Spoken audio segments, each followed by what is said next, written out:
इस देश में कुछ लोगों का ये कहना है, विशेष रूप से मेनका गांधी जैसे लोगों का ये कहना है कि दूध तो जानवरों के बच्चों के लिए है। जैसे माँ का दूध अपने बच्चे के लिए है, वैसे ही जानवरों का दूध अपने बच्चे के लिए है। ये उनका कहना है।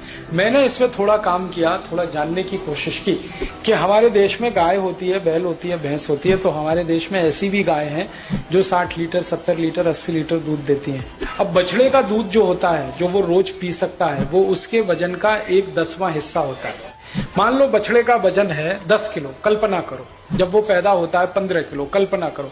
तो वो एक दिन में 1.5 लीटर ही दूध पी सकता है।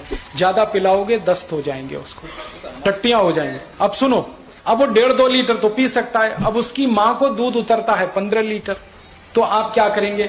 आप ये करेंगे, या तो बछड़े को ज्यादा पिलाएंगे तो वो बीमार होकर मर जाएगा, या बछड़े को दूध 1.5-2 लीटर ही पिलाएंगे, बाकी दूध माँ को उसके थनों में ही छोड़ देंगे तो माँ मर जाएगी। क्योंकि दूध जो है ना, वो प्रोटीन है, और जब वो सूखेगा तो वही ट्यूमर में कन्वर्ट होगा और कैंसर होगा और वो गाय मर जाएगी।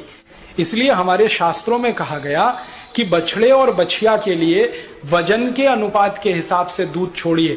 तो हमारे किसान अक्सर ये करते रहे कि 1 थन का दूध बछड़े और बछड़ी के लिए, 3 थन का दूध अपने लिए। तो ये बैलेंस की व्यवस्था है, पूरा दूध निकलता भी रहे, माँ भी जिंदा रहे, बछड़े भी जिंदा रहे, बछिया भी जिंदा रहे। अब क्या हुआ, इस देश में कुछ लोगों ने कहना शुरू किया दूध बच्चे का अधिकार है, आप पी रहे हैं तो आप अनैतिकता कर रहे हैं। तो अब फैल गया, दूध पीना बंद कर दो। क्या पियोगे? आपके पास कैल्शियम का दूसरा स्रोत क्या है?